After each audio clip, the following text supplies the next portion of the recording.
gets at a problem for Kamala Harris's campaign. Just 28% of Americans think the U.S. is on the right track. And I want you to put that into perspective, right? When does the average, when the incumbent party loses the election? Look at that. It's just 25%. That looks a heck of a lot like that 28%, right, that currently think the country is on the right track. When the White House party wins, i.e. Kamala Harris's party, the Democrats, 42% on average think that the country is on the right track. This 25% looks a lot more like this 28%. It doesn't look anything like this 42%. This, to me, is a bad sign for Kamala Harris's campaign. The bottom line is it looks a lot more like a loser than it does like a winner when it comes to the country being on the right track. Can an incumbent party win with numbers like this? Yeah, so if we look historically speaking, right, and we say, okay, say the U.S. is on the right track, the incumbent party, when they win. Today, again, it's just 28%. Look throughout history, right? 96, 88, 04, 12, 84.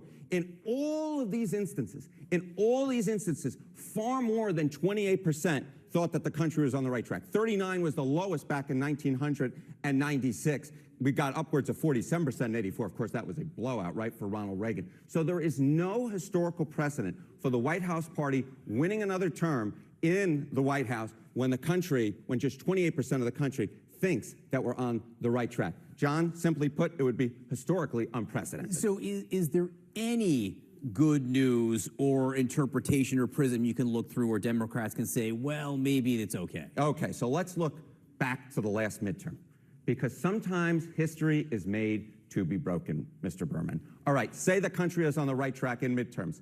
Democrats had a good midterm despite this. The old low for the country saying that we were on the right track was 27% back in 1994. Of course, that was a blowout, right? The Republicans romped over the Democrats and Bill Clinton.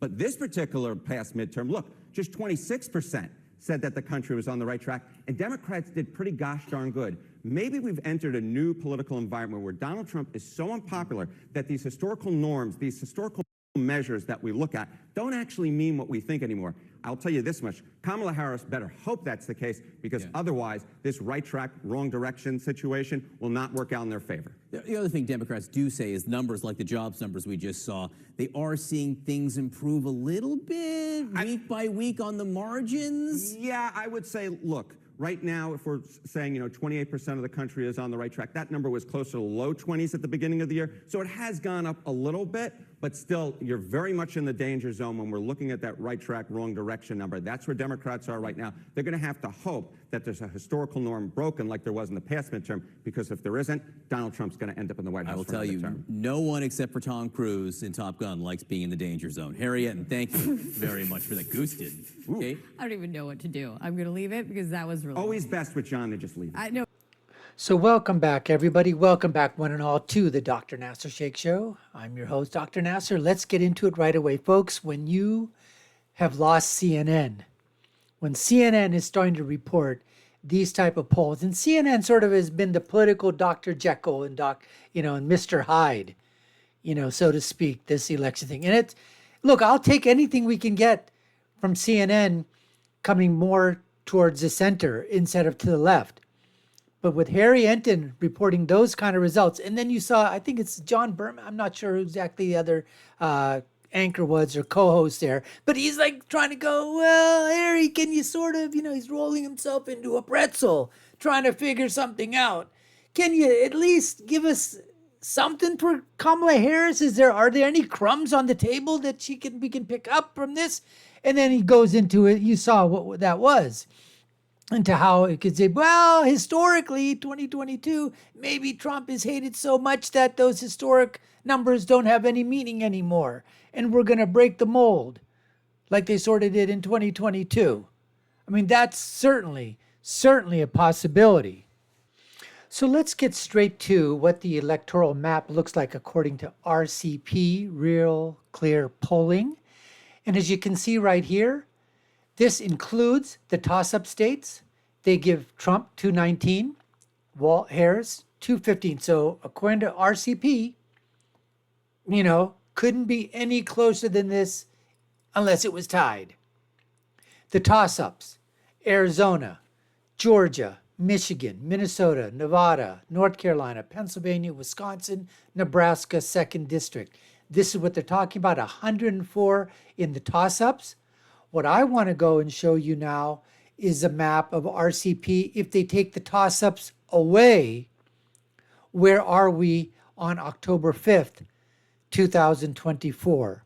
All right, so let's see where we're at. And no toss-ups now, right? So we go to no toss-ups. And here we are.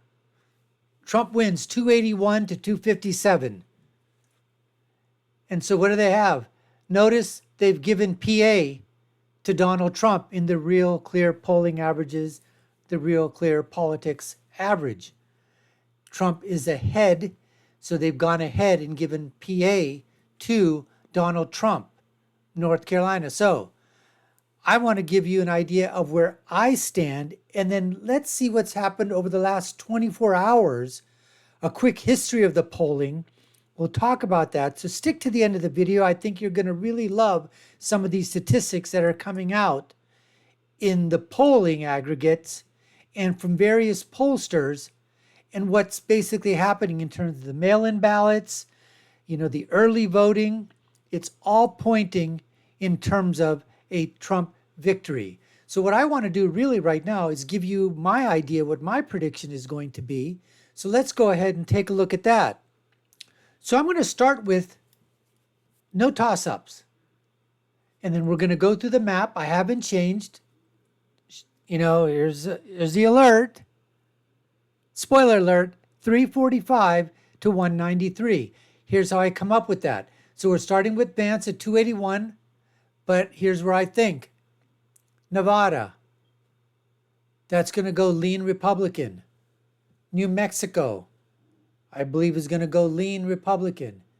Minnesota, lean Republican. Wisconsin, I think is likely. Michigan is lean.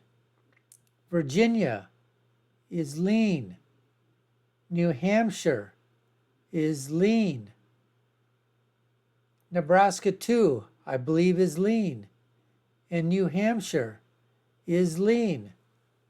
If you take a look at all this, that's where I come up with my 345 to 193. And there's so many reasons for that, folks. We're going to go into a little bit of what's happening in terms of the demographics. Women, Asians, Muslim vote, black vote, especially black men, women with college degrees, women without college degrees, all of those. Union vote, the propensity, lower propensity voters breaking for Trump. What's happening in Virginia? What's happening in the urban area, the city of Philadelphia, where they say those people that are, $35,000 or less, they're breaking for Donald Trump. All of these things are showing signs. In Michigan, Elisa Slotkin talking about that Harris is underwater, didn't even come to that big. In Wisconsin, the senator from there did not go to that big whoop-de-doo rally with Liz Cheney that was invite only. What is this invite only crap that's going on? Do you ever have a Trump rally that's like invite only? I mean, I can't think of any invite only rallies for Trump, but they're bussing these people in to make it look like something. Why would you have an invite only? Wouldn't you want as many people to show up as possible? I mean, that's what's stunning about this entire thing. So let's go and take a look and see what's happening out in the Twitterverse in terms of the polls, what people are saying, what's going on. Folks, this just gets better and better and better because it seems like everything keeps getting redder and redder and redder. So take a look at this. So I know it's hard to read, especially those of you on a cell phone or whatever, but I got you. I got your back. Here it is, folks. Rasmussen reports. This is the daily tracker. The daily tracker. So just take a look at what's been going on. He's at +7 as of October 3rd. 7-point lead in the Rasmussen daily tracker. The only pollster out there, folks. The only pollster. And I know a lot of people say nobody wants it, especially on the left, because they say, oh, it's a right-wing pollster. He's been either +2, +3 demographically towards Democrats whenever he's been polling. He oversamples Democrats. And he tells us up front. In fact, most of his weighting has been +2 Democrats, just to make sure that he's playing it pretty much, straight down the line. Now take a look at this here. Virginia Republicans continue to trounce Democrats among low propensity voters. Take a look at this.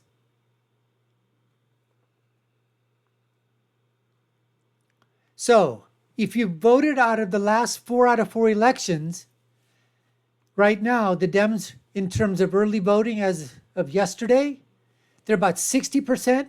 GOP is about 40%. Out of that, 4 out of 4 voters, 139,000. GOP, about 96,000. Those that voted 3 out of the 4, 39,500. GOP propensity voters, 30,000. 2 out of 4, 13,000. About 11,000 here. And take a look at the 1 out of 4s. They're basically the same out of the last 4 elections. But look at the people that have not voted in the last 4 election cycles.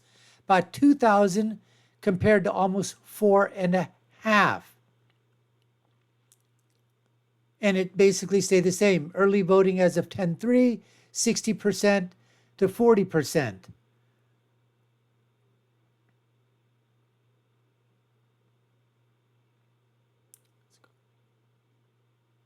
Here's another report here. Elon Musk organization working with Turning Point USA's to win Wisconsin with the ground game. Ballot chasers, that's what they're doing. They're people who seek out voters directly and getting their ballots returned. So we are playing the Democrats' game now. We're learning slowly and slowly that it's not just the ballot's been mailed, but people, everybody, just, yeah, I'll do it. No, they find out that person wanted a ballot. It was mailed to them. Did it come in? They can track that. Oh, it hasn't come in yet. They have the address. They send somebody out to that address. Knock on that door. Hey, did you get the ballot? It says you did. Have you filled it out? Can we help you filling it out? You know what you have to do? And then here's how you turn it in, or you mail it in. We'll put it in all these things. That's what they're doing out there, folks. Go great ground game.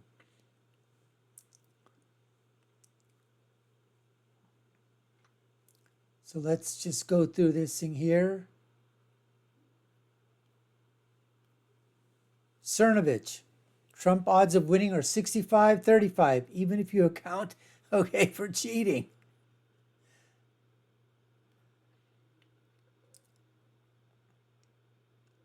So let's take a look here. Israeli poll.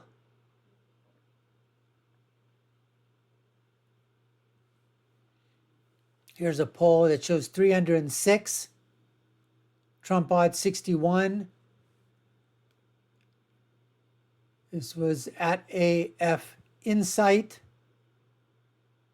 They're giving Harris a popular vote, but the win odds are 61% to 37% with Trump at 306, which is pretty much what he did against Hillary Clinton.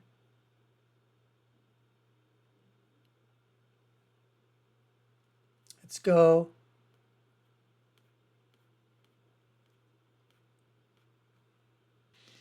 Here you see from Red Eagle Politics. Not going to get another update on both fronts on Monday, but Pennsylvania and North Carolina mail got considerably redder today. And that's what's happening. In Pennsylvania, the mail just keeps getting redder and redder and redder. And as he goes on to say, it's a bad trend for Coconut Kingdom. Oh, here's something that's true. Your new apartment managers, if Kamala is reelected. Yeah, that's so true. MS-13 gang members, Colombian cartel, gang members, Latin American gang members. I mean, unbelievable. And this is exactly what they showed this image before he spoke in Michigan. That's exactly what they need to do, folks. Everything in their own words.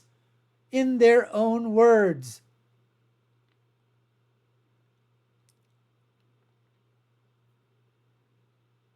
It's another thing here. Look at this. This is great. Local sheriffs threatening to arrest FEMA workers if they hinder rescue. Absolutely. Slam their asses in effing jail. We've been hearing stories like this going on. That people that are flying in their own helicopters, they're going in with their own cars, their own trucks, trying to reach these people in Appalachia, in western part of North Carolina, in Georgia, Tennessee, those parts affected by Hurricane Helene. And now we've got some of the police departments and the sheriffs that are basically saying, yeah, FEMA, you interfere, we find out that you're not doing your job, your ass straight into jail. Absolutely, needs to be done. Oh, here's somebody. So he's saying, I guess he's a political science professor. He's given Trump AZ in Minnesota and Michigan. So you win Michigan, you win Arizona, but you're going to lose North Carolina, Georgia, PA, and Wisconsin. Good for you being a political science professor, my man. But this prediction just makes zero sense. Take a look at this, folks. Take a look at this.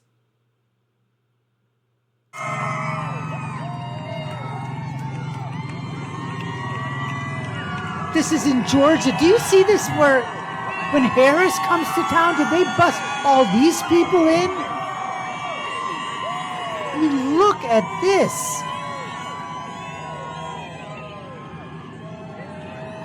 It's amazing. I mean, the line is, how long is this line? Miles and miles and miles of people. This isn't out in the rural areas of Georgia. I mean, look at this. This is incredible. Incredible.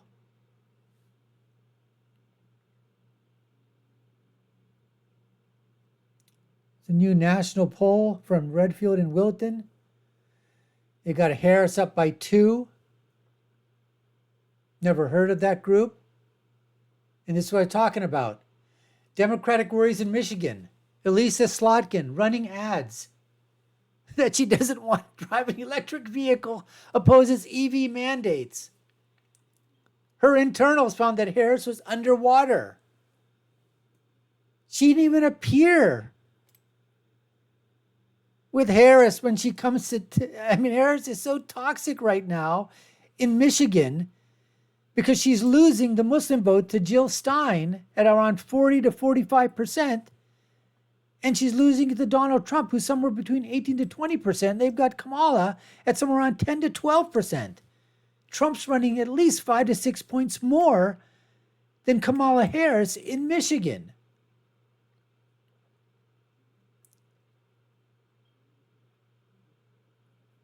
Oh, this was funny.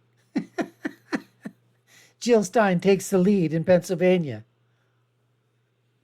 25% for Kamala, 25% for Donald Trump, 25% for Chase Oliver. And just by 0.4 of a point, Jill Stein. Just kidding, folks. Just kidding. Just test site. Oh, let's see what else. We're just going on a bit. Oh, yeah, here's what happened. If you go check it out. Take a look at this, folks. This is her when you can't... Remember his number? 32. Today we got 32 days until the election.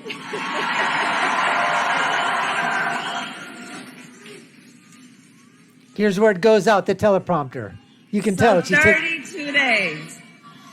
32 days. 32 okay, we got days. some business to do. We got some business to do. All right. 32 days. 4 times she said that.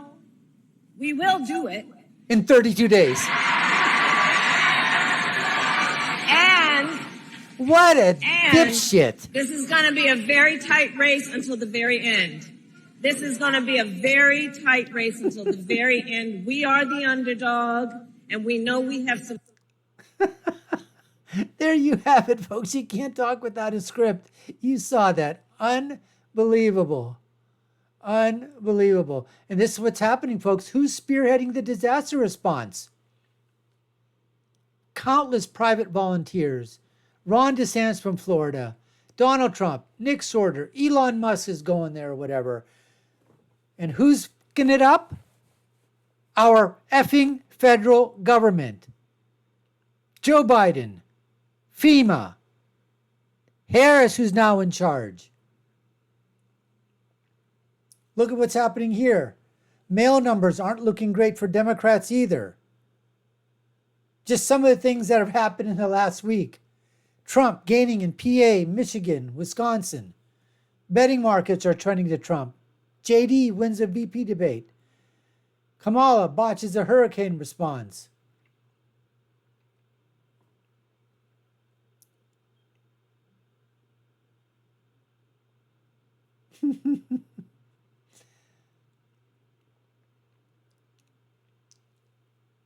So let's see here what they're talking about.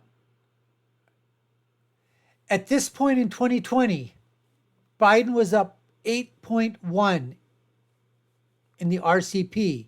Clinton was 3.8. According to RCP, nationally, she's leading 2.2.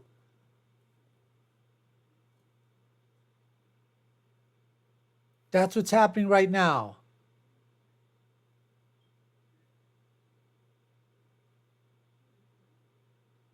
Take a look at what's happening. Pennsylvania and North Carolina mail-in ballot update over the past week. Democrats. Let's just go inside here a little bit and see. 2020.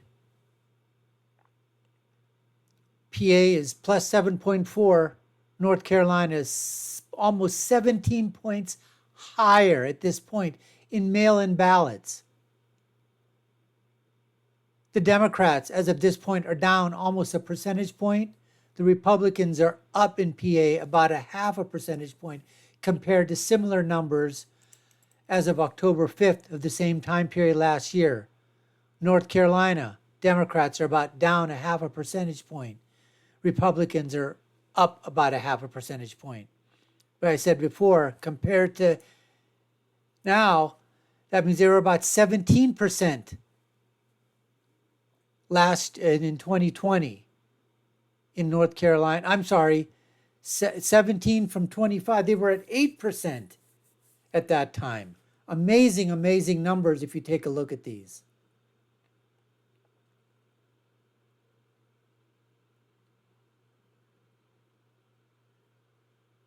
Let's see here.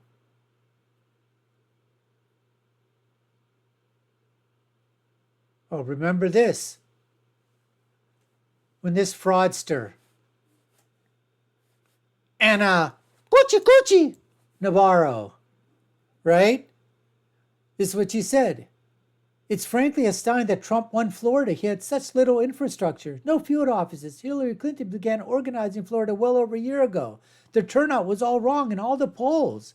Let me cry about that.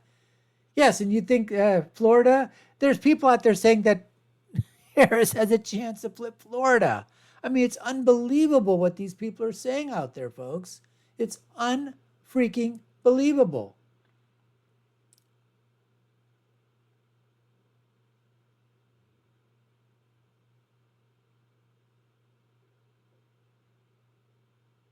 Just going here, let's see if there's anything else. Internal polls on Donald Trump has him enough states to win. Look at this. Newsweek, folks. Donald Trump received a polling boost among women likely to decide the election.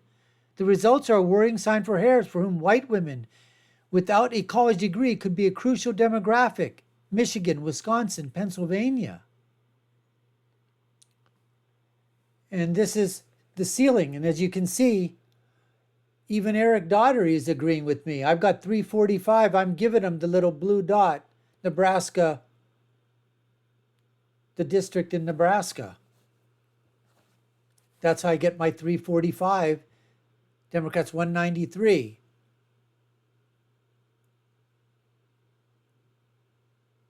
Here's a Butler rally. Look at this Butler rally, folks.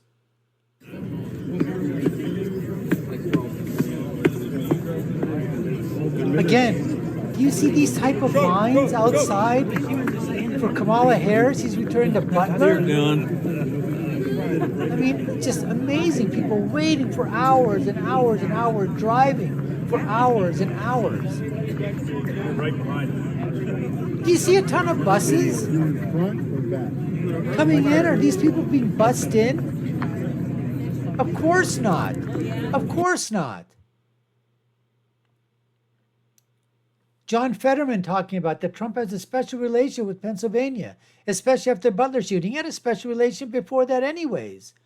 Some type of a home state effect from it. Democrats panicking, absolutely, in Wisconsin, Michigan. He says, you'll note that these stories aren't coming out about Pennsylvania because public polling already shows that. They know, and it's not good for them. Yes, about time.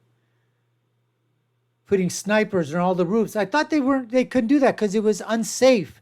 Because the slope was unsafe for snipers to be up there. That idiot moron who was in charge of the Secret Service. That idiot woman. What a stupid DEI hire, moronic, retarded. I mean, the retards that they hire in government is unfreaking believable.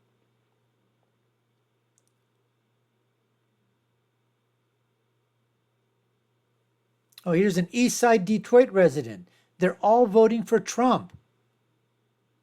They're all voting for Trump. J.D. Vance holding events in Detroit, Michigan, Johnstown, Pennsylvania. They're blitzkrieging these things, folks. Democratic operatives increasingly concerned, relatively light campaign schedule for Kamala Harris, avoiding unscripted interactions, according to Politico.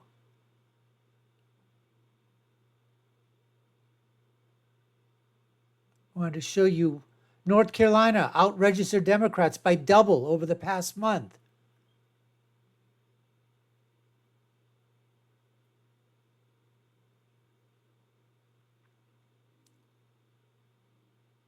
Georgia, vote by mail request looking good. Turnout is junk. Black percentage down. White percentage holding steady at a high mark. Got to watch for day 1 and day 2 for in-person voting.